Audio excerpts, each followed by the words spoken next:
Hola, good morning, light up a joint, smoke a little bit, bigger right to the point. Going out your head to the sound of my voice and cook up a little breakfast, whatever your choice may be. Bacon, eggs, and great weed, waking, bacon, stay ski. Cause it's about to be a chill day, I can feel it. So finish out that joint or kill it. Got you feeling so alive right now.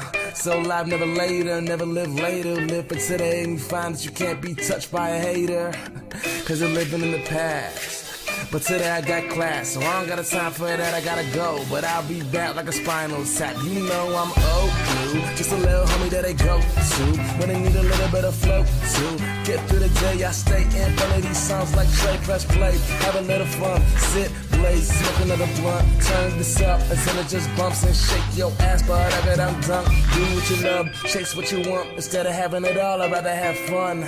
I get high just to chill for a second and come down feeling ready. So what you gonna do today? Make money, y'all. What you gonna do today? Spend money, y'all. What you gonna do today? Raise kids, y'all. What you gonna do today? Write raps, y'all. What you gonna do today? I'm a grown, hitting like never before. Fuck a little drone, get a little ass, have a class from the girl that I've been checking out for the last 2 weeks. Acting like she never knew me. Life never plays out like the movies. I just wanna cut, get action. No lights, no camera, no acting involved. This is me in the flesh, unscripted. This is what you wanted, that chill shit. Hi, welcome back to AutoReview. My name is Patrick and today I have the pleasure to present you the 2017 Opel Crossland X. The Crossland X is the newest addition with the insignia, which we're going to review soon as well, to the Opel family. It's based on a platform from the PSA concern, which is Peugeot Citroën, which gives the platform from the 2008. So they're pretty much brother and sister from two different brands. So what do we have with the Crossland X? It's actually a successor of the Meriva, which is not produced anymore. So this is the new model. And other than with the Meriva where the doors opened actually butterfly like a Rolls-Royce, this has the conventional door setup. However, we have a few gimmicks on board that were not available on the Meriva, and I'm happy we have them here.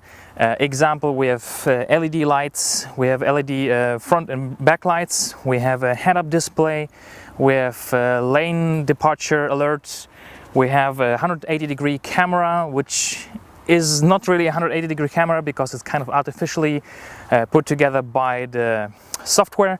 And overall the ride quality is very good. It's very comfortable, it's very easy to get in because you can see as well the car is elevated, is a little bit higher, so especially for the older generation this car is going to be interesting, same like the Meriva has been. Okay, so we have here the 1.2 liter turbocharged engine, petrol engine producing 110 horsepower at 5,500 RPM, a maximum torque of 205 Newton meters at 1,500 RPM, 0 to 100 in 11.8 seconds, and top speed of 187 kilometers an hour. I had a fuel consumption of roughly 6.6 liters on 100 kilometers. Fuel tank capacity is 45 liters, so you can just calculate yourself how far you will get with one. And overall, it's very comfortable. Very tall drivers will appreciate that you have lots of headroom, and if you're really tall, you can move the seat all the way back and have plenty of legroom to have space. Another good gimmick which I like as well is the second row, as it has been in the Meriva as well. Luckily they took that over in the new one as well. You can move it forward and backward to either have more luggage space or more legroom for the passengers. So without further ado, let's hop in, show you the first, second row, the boot, and as usual then we drive and I'd give you my resume on what I think. Enjoy! So the Crossland X from inside, and we do have plenty of room. As you can see, I have plenty of headroom. I can adjust the seat even further down, so we have different options here, so it was somewhere in the middle. We have an electric adjustment of the front part to go up and down. Then we can extend the seat, which you can see here as well, which is nice as well. Leather wrap steering wheel with a nice kind of orange contrast stitching. Looks nice. I do like that from Opel. They do that a long time, but it's really a nice touch. Let's start from left to right as usual. So we have the 4 electric windows plus a lock button from the window, electric mirrors. Let's open this out with you. And we can fold down the mirrors by pushing it back, the lever, and then pushing it again will open them up obviously electrical adjusted, with lane departure control, which you can turn on off here, and blind spot assistant. So on the left side we have the lights, then the button for the head-up display, because this one is equipped with a head-up display. It actually drives in and out. Once you turn off the car, the glass will disappear. Once you turn it on, it will come up again. Then we have the automatic lights LED for the full beam, which works super nice, and the LEDs are very bright and you can see quite a lot. You can adjust the steering wheel in reach and rake, so everyone should be able to find a good spot here. We have the speedo on the right, the RPM gauge on the left, computer in the middle with a display. We have a sign recognition camera in here, which shows in the head-up display as well as in the little screen between the speedo and the RPM. Then we have a trip computer with actual consumption at the moment. Then we have trip computer A, trip B, trip A, and then obviously you can reset them again.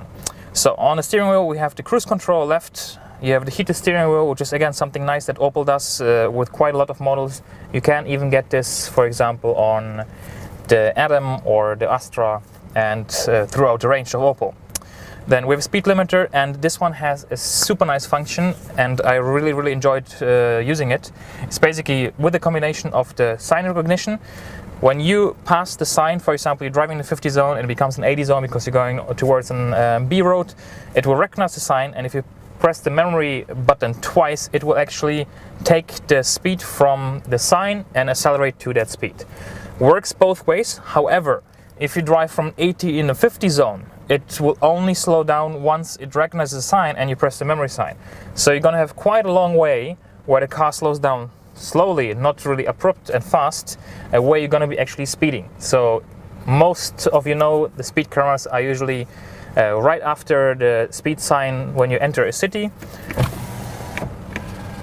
which will cause you big trouble with the police in case you're going to do so. So use it the way when you drive out of a city, don't use it the way when you drive into a city. Then we have a touchscreen navigation system, which works good. The navigation arrows and information as well is displayed on the head-up display if you like so.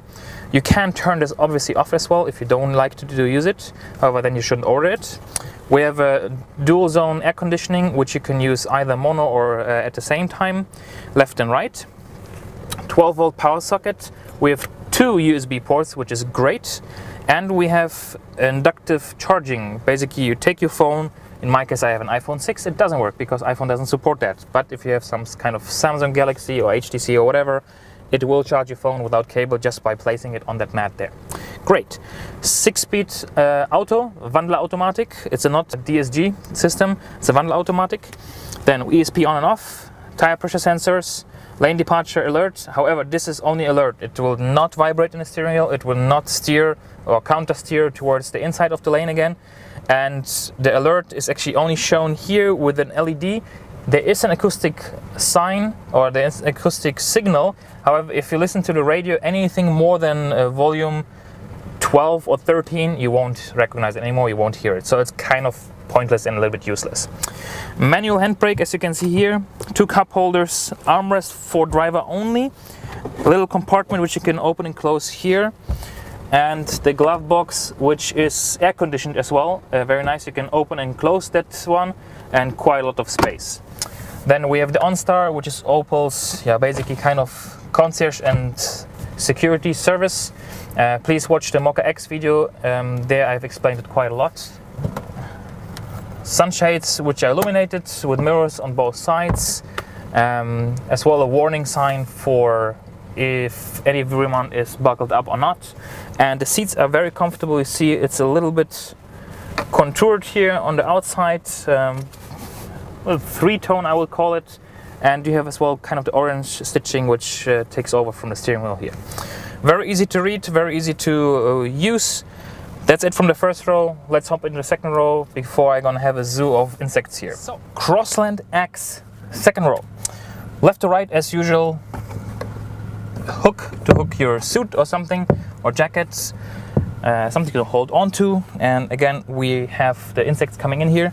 Then we have the window which goes all the way down. Very nice, very nice. I really appreciate that. And you can see we have the tinted windows in the second row from the B pillar onwards. Then legroom, you can see, seat in front is adjusted to me. I'm 184 tall. I still have plenty of room here, so I reckon up to 187, 188 will be comfortable. However, the headrest only goes to, well, just above the neck, which is too low, so it should go higher. At least we have 3 headrests, but I would prefer if they would be higher than that. Then we have pockets on the backside of the seats in the front to put magazines and small items. 112 volt power socket here. However, no ventilation, no air coming out anywhere, so we're pretty much depending on the front. Lights, reading lights for passengers in the back. And one thing I really like is you push that lever and you can have an armrest with 2 cup holders, which are kind of rubberized here in case you spill something. And then you can obviously get to the boot, which is just behind. So let's close this. And another feature that we have is we can move, as you can see, the seat back and forth, both left and right, with 1/3 and 2/3. And this way you can either generate more legroom, for example here would be quite tight, more legroom for the passengers or more space in the boot. Obviously you can fold down the seats as well, but plenty of space. Thumbs up. Let's check the boot space. Okay, so Crossland from the back, and as you can see here we have the 2-tone setup. We have kind of a gray one on top with the C-pillar and this chrome like window surrounding, and the dark color on the bottom. This one are the optional LED rear lights, which look really sleek and nice, especially in the evening. Then kind of a little spoiler, but this one is actually integrated into the car, so all Crossland will look this way. Crossland X on the left, turbo on the right side. We have the reverse camera here on the left side, parking sensors, and you can see when you step back a little bit how much space you actually have below the car, so going some kind of trails won't be a problem.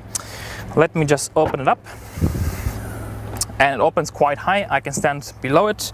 Loading height is a little bit higher because the whole car is a little bit elevated. And obviously we have the cover here. You can flip down the seats. We have 2 kind of compartments left and right, 2 hooks integrated where you can hang something. And in this case we have a double floor where you have a second compartment below, which is approximately this deep. And when you open that one up as well, there is like 2 compartments left and right where you can put even more stuff. So pretty okay, decent, nothing else to show. Let's close it before all these insects come inside, and let's drive. Okay, let's go. So let me go this way.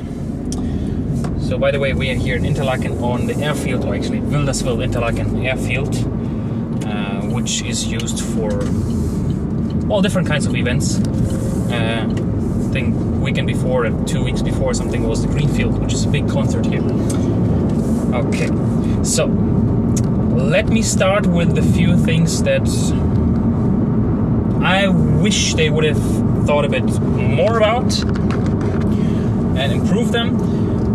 Which is alert system, basically lane departure alert, which well, alerts, but only if you don't listen to the radio, and it doesn't do anything other than just alert, which would have been nice if it would actually counter steer or correct the mistake you're doing for safety reasons.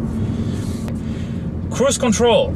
Something I like, they improved it from the point of view that you have now 1 km/h steps, and if you keep holding, it's going to be 5 steps. However, it only starts at 40 km/h. Why do car manufacturers do that? I do not get it, and I do not like it. Big thumbs down for that.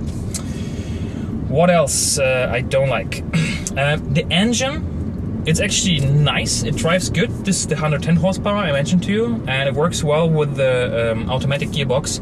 However, it doesn't like low revs, so anything below like 1.6, 1,600, 1,700 RPM, it's kind of loud. It's like So, for example, on a highway at 80 km/h, it drives in 5th gear at like 1.9 or so. And you can engage 6th gear, however, you feel the car doesn't want it. Yeah, so I would have liked it just for saving fuel wise in an 80 zone, that the engine would be more open towards low RPMs without actually getting louder. Then what I like is how easy it is to drive, how easy it is to get in and out of it because of the seating position and the car being like elevated, as I mentioned. Everything is clear and structured, which is nice. Then navigation works well. I have no issues whatsoever with navigation. I do love the head-up display, though my question would be, not quite sure, I couldn't find it in the settings, if I can keep that head-up display open all the time and not when I basically turn off the car that it disappears, because I'm thinking, how long will this last? If you're driving, I don't know, once a week, whatever. But if you drive every day and you turn on and off the car multiple times because you do like small stops, you know, all the parts that basically bring it up and down, will they last 10 years from now, 15 years from now? So sometimes the solution of it being displayed into the actual glass or front windshield would have been maybe better than having this thing come up and down. But time will tell. I do love the automatic lights, which is great. I love LED lights. I'm actually a fan of xenon lights, but I love LED lights. This one, however, not the Matrix one. These are just regular LEDs, but they're really nice, bright, very good in the night. I personally drive the Meriva as a second car, the predecessor basically of this one. And what I really liked is that Meriva is an OPC line had actually lights that steer towards the corner. When you steer left, they turn left. When you steer right, they turn right. This one doesn't have that, and it would have been nice because I've driven like a mountain road with a car, which you can't see around the corner, and even though the light is very bright and good, actually pretty much focused towards, you know, in front of the car and not around corners. And that would have been a nice feature to take over from the Meriva, for example. Then what else? Okay, let's just accelerate. And it goes well. So now, sign recognition. It saw the sign 70, I press memory twice and it takes that speed in. If I have it engaged, actually. Another thing which I don't like is in the Meriva you had for the cruise control or the speed limiter a switch on the steering wheel. You switched it on, so it was basically on all the time when you turn on the car. Here, every time you switch off the car and it get back into, you have to always engage the cruise control. I don't like that. I am someone, I always use a cruise control. Why would I have to turn it on every time again? Okay. Then I do love that there are 2 USB ports. The charging the phone wirelessly is great. If I wouldn't be an iPhone user, that's now my issue, that's not your problem. If you have, as I mentioned, a phone that's supporting wireless charging, you're gonna be enjoying this. And actually it does work. When I put my phone down, it recognizes there is a phone line, and then this kind of battery, you know, indicator there turns orange, so that it's actually charging something. I don't know what it was charging on my iPhone, but it was charging it, or trying to. I love that the glove box is cooled, so you can basically channel the air conditioning there. Memory A. Here we go. Now memory, we can go full blast. So, for example, here we go. Yeah, that worked. Then, that was the lane departure alert. So it beeps 4 times, but it doesn't do anything. So now we can hear it, but when I turn on the radio, you won't hear it. Yeah. Driving wise, it's actually very good. So don't worry, it's my camera equipment there. It does have a little bit of body roll, obviously. The car is elevated and it's kind of slim and tall. So, okay, I wouldn't expect it to be like a sports car. And people will not drive this car in a sporty manner, to be honest. It's for cruising. And as you see, now it's... Actually, we're gonna go back the same way because I want to show you what I mentioned to you with the 6th gear, because now I just had it after we came back. So let's make kind of a U-turn. And see, the automatic works very good with the engine. The engine picks up good. The turbo obviously helps. Okay, now we have 80. Yeah, let's put 80. And now the car is in 5th gear in automatic mode. So now I'm gonna put it in manual, put it in 6th gear. So we go down to just 1,500 to 1,600 RPM. And now listen to the engine.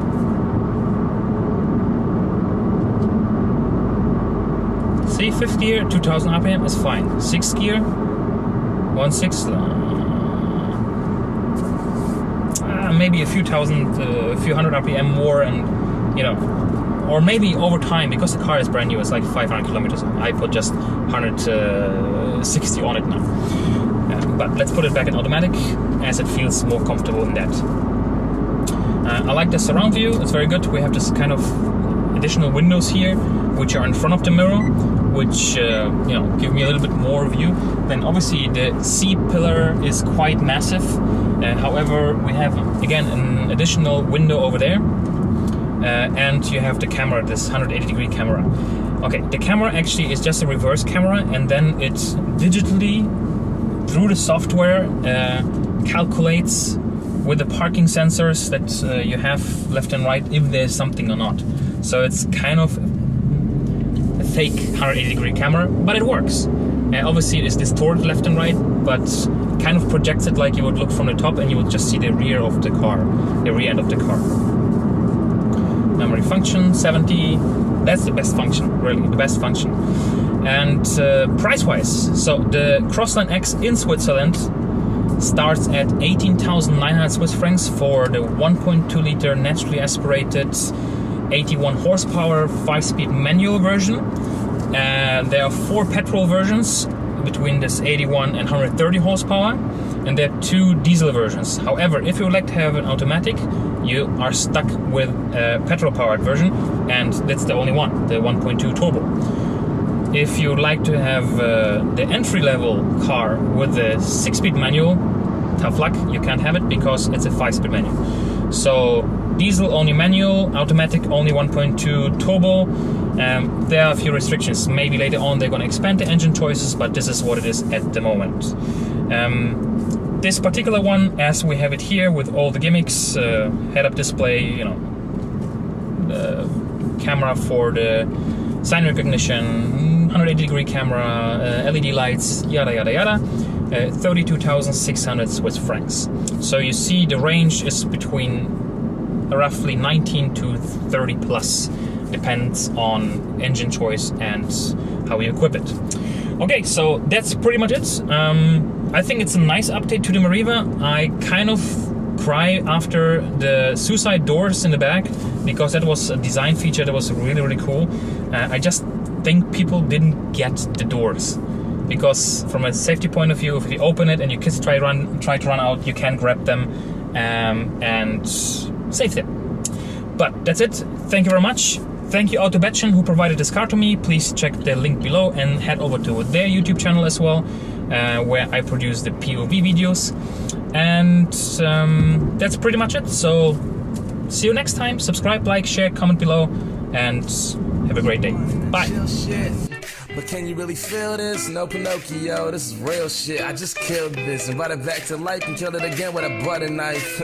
I'm eating toast on a boat in the ocean, all over a track like lotion. What you gonna do today? Blow trees, y'all. What you gonna do today? No sleep, y'all. What you gonna do today? Cook dinner, y'all. Now what you gonna drink with that? Pellegrino, y'all. What you gonna do today? Fix my car, y'all. What you gonna do today? Go far, y'all. What you gonna do today? Do shit, y'all. What you gonna do today? This is crazy.